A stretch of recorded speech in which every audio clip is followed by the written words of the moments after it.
Hey guys, welcome back to another edition of Sofa Chat. Today I've got another personality that I'm really excited to sit down with.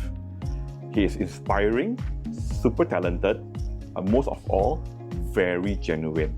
You might know him as Pangina Heals, but behind the drag and the glam is Pan, a creative force, a sharp entrepreneur, and honestly, just really a kind soul. Pangina made waves as the host and judge of Drag Race Thailand, bringing the art of drag to a whole new level in Southeast Asia. And then he took it even further, stepping on the international stage as a contestant himself in RuPaul's Drag Race UK versus the world, totally slaying it. But what I admire most is not just the performances or the fame, it's how he's building something real in Bangkok's nightlife scene. He's creating safe spaces that's fun, that's vibrant for the LGBTQ+ community. And let's not forget, this is someone that caught the attention of brands like Sephora Thailand and YSL Beauty. That is a big feat. Today's conversation is gonna go deep. We'll talk about the highs, the lows, the hustle behind the glitter, and what keeps him grounded through it all. So get comfy, because this is a chat you don't wanna miss. And now, let's welcome the one and only Pan. Well, not just how talented they are, but if she has a big donkey dick and I don't care, but if you love it, it doesn't feel like work. It's just, you have fun when you do, right? Yeah. But they're my idols and I love them and I know my place in this world. To this one, when you're breaking up with someone and you fucking hate them, you listen to this one. So, like, you can't just throw out people that you have fun just because you have money. So it's crazy to see people, like, when they're drunk, someone decided to blow another person at the fire stage. Emotional roller coaster. Like, I remember crying every single day. Whether it's happiness or sadness, it's every single day. Oh, she slept with her husband. Oh, okay. Well, I can choose either to die or to quit what I'm doing. Hey guys, welcome back. Today I've got Pangina here. Hi! Probably familiar face everywhere. Oh, my face changes every month with the plastic surgery, so I'm not sure if it's familiar or not. Yeah. Now we've seen Pangina on TV, as a judge, as a contestant, as a business person, and at events everywhere. Yes. I love money. So whatever you if you got the check, I've got the talent, like Willem says. So let's talk a bit about your drag. Yeah. Right? How did it all start? My drag started because I was a dancer. I was a competitive dancer in the hip hop world for a couple of years. And then I discovered the art of whacking, which is a type of dance that, was in the 70s, where they looked at drag queens lip sync and then they put it into their own body.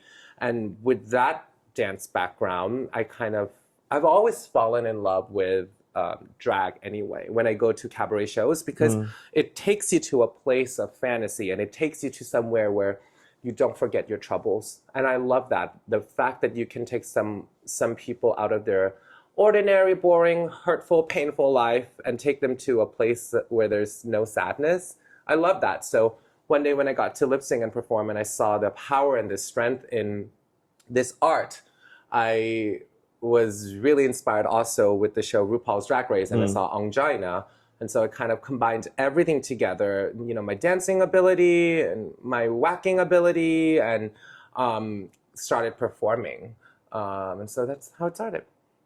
So when you were younger, before that, like when you were a kid, were there any... Oh no, I didn't want to be a drag queen. I was actually really afraid of drag queens in the beginning. The first drag queen I think I've met and I was really afraid was Morgan McMichaels from RuPaul's Drag Race. And it was scary because most drag queens are really tall, they're really confident, they have a lot of makeup.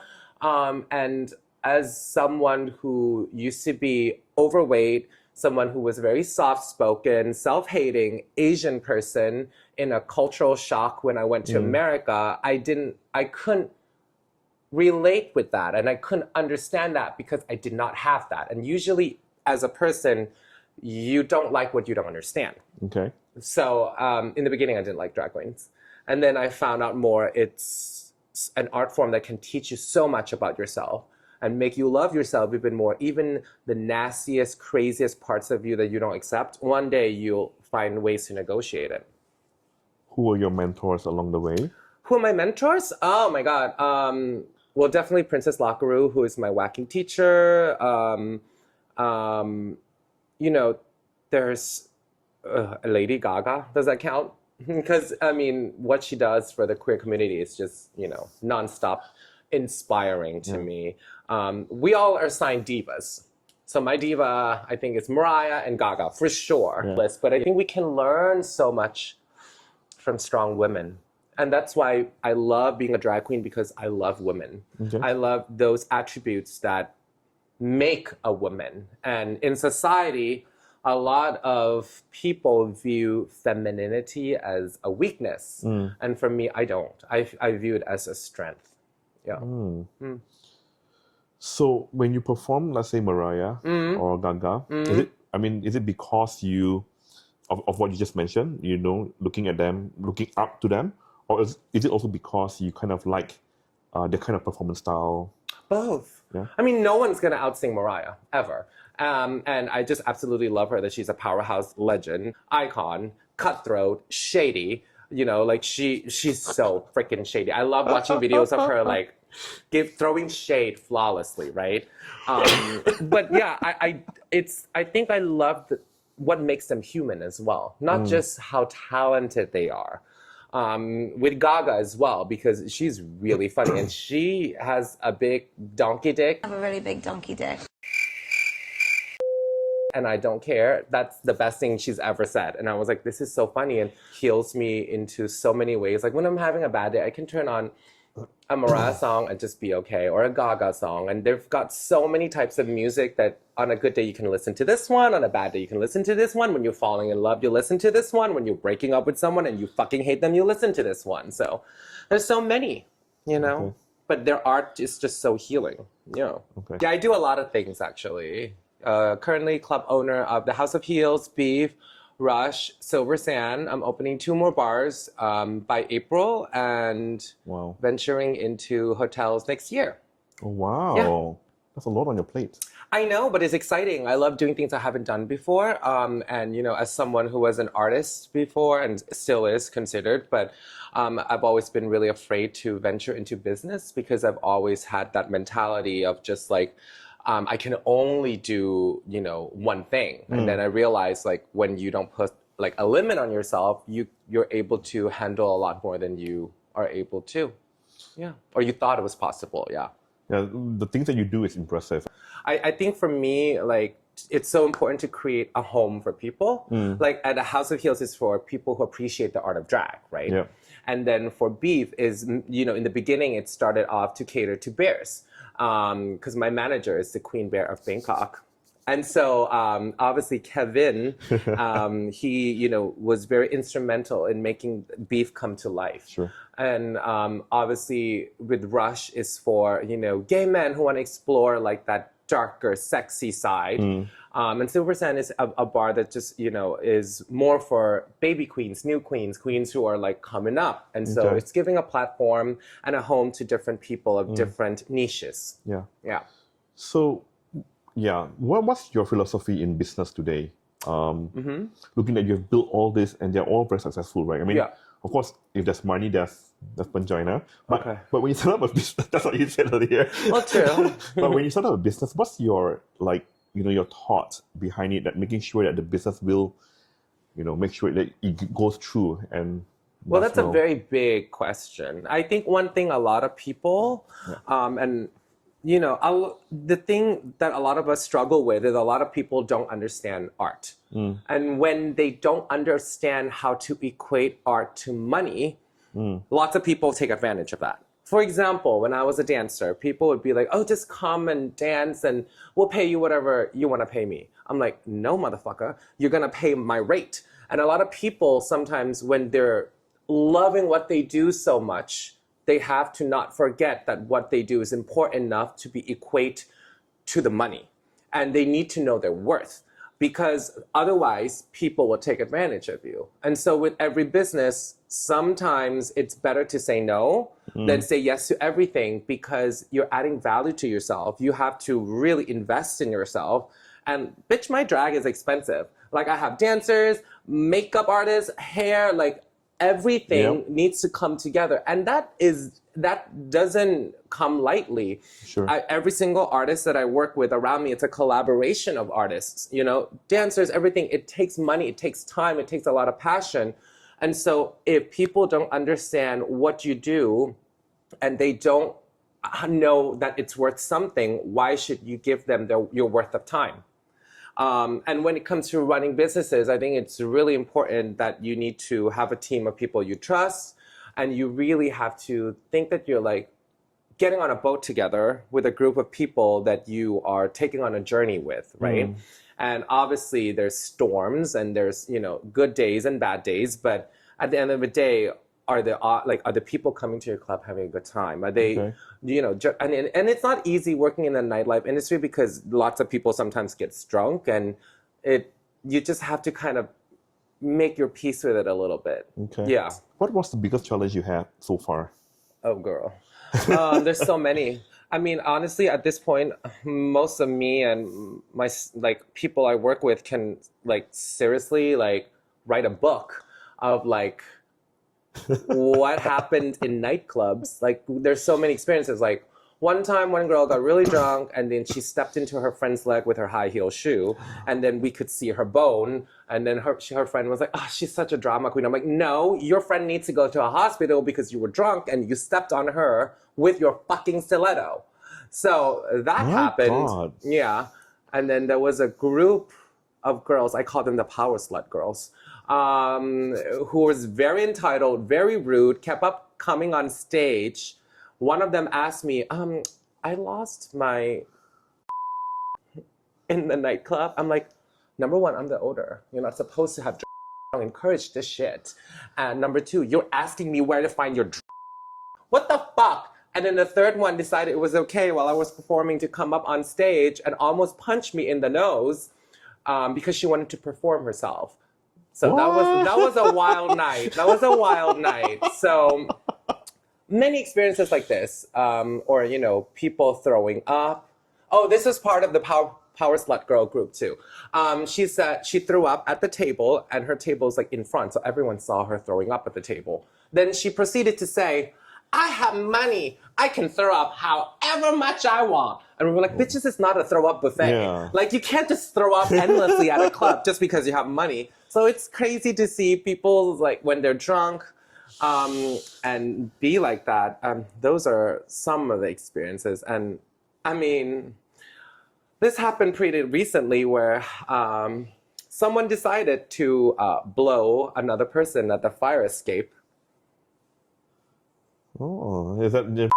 Yeah, you can't say, you have to blur that part out, but it's very famous, apparently, this story, everyone knows. But it's just so many crazy things when people are like either drunk or having a good time. And as an owner, you could just like, you have to understand the humanity of it all, and you kind of have to forgive, because sometimes when people are drunk, it's not an excuse. And I'm like, certain people can drink less if they're acting like assholes, but it's, at the end of the day, everyone's just having a good time. Sometimes the line gets crossed. Yep.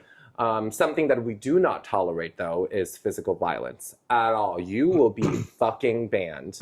And also the idea that because this is a safe space for so many people who don't have safe spaces, you cannot come into our safe space and destroy that. I like your idea where you are actually, you know, you create everything based on, like, it's very noble of you, right? It's just, if you look at the things that you created, like Dave is for bears, and then House of Heals is for drag, and of course it expands there, but everything is a safe space, right? And I think that's the one that holds people together, right? I don't know whether you do it knowingly or subconsciously. It's the idea of community, right? It's the idea of community, and I think we're stronger together, for sure. I mean, with my drag alone, I couldn't have done it without, you know, having a close sisterhood with my girls. They're like my family, and pushing a new generation of girls, because I'm not going to be here forever. Like my niece, I can't dance forever. And so in my idea, I feel like one day there will be someone who will replace me, for sure, as there have been generations and generations before. But how can you ensure that those people who are going to come and replace you and become a leader of the community are good people, are people who are professional, and you have to teach them, you have to make them understand the way of the world, how you work, and basically set a certain value for them as young queer people in this world, to understand not just the artistry, but the business side of it as well, and how they live. Yeah. Talking about business. Yeah. I know 2 years, I know your 1 year plan. Okay. Right? But what is the longer term when you turn 45? I want to retire by 40. Okay. And then start traveling the world. What so does I've got retirement 4 means? years. Okay, what does retirement means? Retirement means to be comfortable, to be able to take care of the people that I love, and to have a passive income, to the fact that I could live a life I consider comfortable. And also just to make sure that the people that I care about is taken care of. That's important. I mean, retired doesn't mean that I'm going to stop doing drag. Like, I love drag, right? But like getting to choose. And it's important because a lot of the times people judge people for choosing. But it's, for me, it's to choose the jobs that you want to do because you love it. By the age of 40, I don't want to do anything anymore in my life that I don't want to. And that in its own is luxury. So that's like financial freedom at 40. Yeah, financial freedom for sure. Let's talk a bit more about being a judge as well as being a contestant. Sure. So you played both roles, right? You Yes. were a judge and then you were a contestant after that. And then I well. became a judge again, yes. Yeah. So which one do you like more? I can't say. All I can say is that when you're competing, it's a freaking emotional roller coaster. Like, I remember crying every single day, whether it's happiness or sadness. It's every day, every single day. But I think when I was competing, I put a lot of pressure on myself because, first, Southeast Asian, coming from Southeast Asia to compete, then first judge ever to compete. And then it was first Thai person ever to compete. So there was a lot of things on my shoulders, which I felt like helped me, but also kind of was my biggest enemy. Because I could have just gone in and been like, I want to represent just me, right? So there was a lot of stress and pressure. Versus as a judge, you have to put into a mentality that you have, like, I'm very brutally honest with the girls. It comes from a place of love. If you don't get that, then that's on you. But for me, it's really coming from a place of like, how do I see your drag becoming better based on my personal experiences of being in the industry for quite a long time? It doesn't have to be correct. You might not have to agree, but because I'm sitting on this panel, I have that authority to tell you something, hoping that you get better, right? And, you know, it can come across sometimes a little snarky or whatever, but I love being a judge to the fact that I put my own drag out into the world and, you know, basically showing all the different sides of me through fashion, through how I perform, and basically telling a story about what I love about drag. You know, because I think my drag for me is a combination of three things, which is glam, camp, and fashion. In every single look. It could be more camp in this one, more fashion in this one, or more glam in a certain look. Yeah. So if we look at like your experiences in judging, what was the hardest takeaway? I mean, I think seeing people go home. I mean, I'm quite like removed from it now, but it's still very hard every single time to see a girl go home because I was in their shoes before. I understand that it feels like the end of the world. And then after like 6 months, you're like, it really isn't. But at that point, it's like seeing them break down or feeling like they've lost something in life. But I do feel like so many people, they do not have to win to have a great career. I didn't win. But it's how you take your life after the competition. And you can't, you can't rely on the fact that you're on one show or two shows and to think that everything is going to be handed to you. Like, there's a lot of people expect that. Yeah. And it's not true. Like, a lot of us are still knocking down doors. A lot of us are still calling up people, networking, going to events just to be seen. We just can't stop being hungry just because you felt like a certain degree of fame has come your way. Like, you always have to keep hustling. That's just how I've always been. And so I think it's really important for the younger generation or anyone who is experiencing their fame to understand that it's the work ethic and the professionalism and the passion of what you do that will give you a long-lasting career. So that's what you've always been building up. And I think, like you've mentioned earlier, even though winning or not, is not the ultimate, right? No. At the end of the day, it's always just keep building it up, keep hustling, and eventually there you have, Pangina. Yeah. You're very inspiring. Thanks. How did that commercial come about? You represent, you've gone on like perfumes and beauty in Thailand. Has it always been easy to break through this kind of market? No. Were you the first?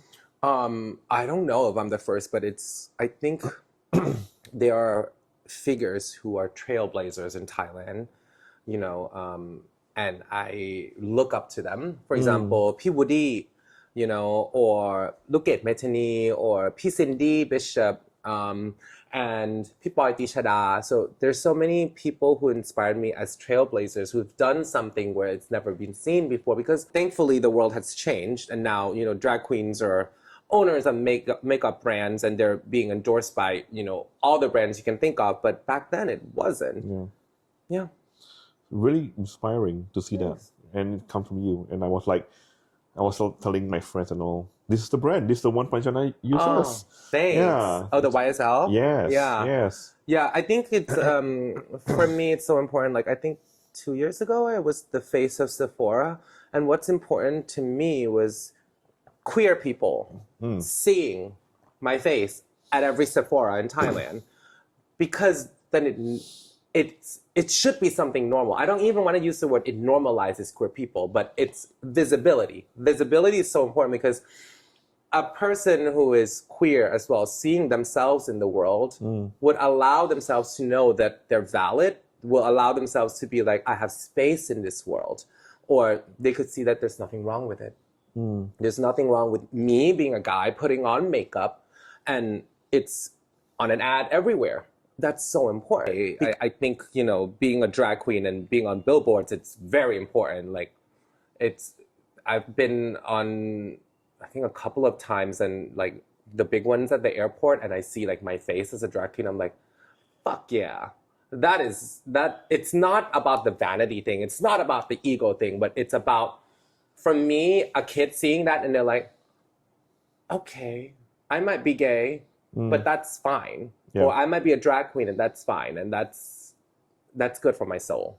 Just to allow people to know that they've gotten someone who is similar to them or share the same experiences and are okay throughout it all. How do you feel like people coming up to you and saying that, you're Pangina, you have opened doors for me, or you have made an impact to me? I'm sure people came up to you on those occasions. Yeah, it's the nicest gesture ever. I think when people say that to me, it just feels, it's really good for my soul, but also I knew that I've in some way caused a positive change in the world. Some people, like, as an Asian person, they're like, you've really represented, who we are, but like I can relate to your experience, or like they feel really proud to be who they are. That's really important to me. Like, were you bullied when you were younger? Yeah, I was heavily bullied when I was younger, because I was overweight as well, and I was feminine. Two of the traits that people find to be the greatest thing. I can't believe this is overweight. Yeah, I used to be like almost 200 pounds. I think the most I was at 189. So you're bullied a bit. You're bullied quite a lot, or a bit? Quite a lot. Not a bit. Quite a lot. Daily basis in high school. Like every single day, I hated going to school. It was really bad. It was really bad. And I think I've talked about this issue before, but then it led me to self-harming, because if you can't control anything in your life, the only one thing that you feel like you can have control is over your body, which is a weird way of thinking, but that's what made sense. And so through that journey, and then through a journey of like a blip of, well, it wasn't a blip, but like I was addicted to drugs for like a year. Coming out of that, then it was finding ways to reclaim my life in a healthy way, in a way that makes me happy, rather than depending on things that was gonna make me lose everything. It was really important to me. How do you manage to come out? Oh, I think a lot of the times when you're in a situation, you realize that you're at the bottom in order to go up, and there's no other way. And I think I was at the bottom, most definitely at the bottom in those situations where I'm like, okay, well, I can choose either to die or to quit what I'm doing right now. I do think that in a lot of those situations, dependent on the person themselves to realize that they need to get out of it. That's the first step. That's another inspiring thing that you went through. I mean, you went through enough to actually come out, and today you're like a totally changed person. Well, I mean, hopefully. Will Thailand be your base? Will it continue to be your base? Girl, I live here, of course. It has to be. Yeah, but like, I love traveling. I think you can only come into your own as a human being if you travel. You see the world. It's so important. And it's not saying that, oh my God, I went to the Bahamas or like to Bali for a vacation. No, you go to experience a culture. You go to eat the food. You go to talk to people with different lifestyles, background, viewpoints, business ideas. You go to see things that you don't have in your country, something you want to bring back so that people can get that experience. It's shaping the world. Travel is so important. And you get to see certain privileges that you have. Like gays, you know, for us, it's Thailand just finally legalized gay marriage, and it's not, you know, we didn't have that in other countries, and certain rights, certain things that we're privy to, we don't know that sometimes it's a blessing, or sometimes we know that we're deprived of certain rights until you travel the world. Yeah. Where would be your favorite destination so far? Favorite destination so far? There's so many. Oh my God. I said if it's in America, I love Seattle and I love San Diego, but I love Japan. Australia was really fun. Where else? There's so many cool different places. I love the zoo in Singapore. Just saying. Those manatees are so fucking cute. I'm like obsessed with the manatees at the Singapore Zoo. Because there's not one manatee, there's like 12 fucking manatees. I'm obsessed with manatees. I think they're the cutest thing in the world. And like, there's like 12 of them and I lost my shit. I was like, oh my God, there's 12 fucking manatees in here. And they're like one baby one. And I just sat there. I was like, this is like the most beautiful animal I've ever seen in my life. If you tell me where you've been to that you like. I kind of like Japan. Right. Yeah, I like Japan because Japan has a lot of different things that you can see. Right, it's quirky. Right, I like Tokyo. Or if you want a more quiet place, and I like Sapporo a lot actually.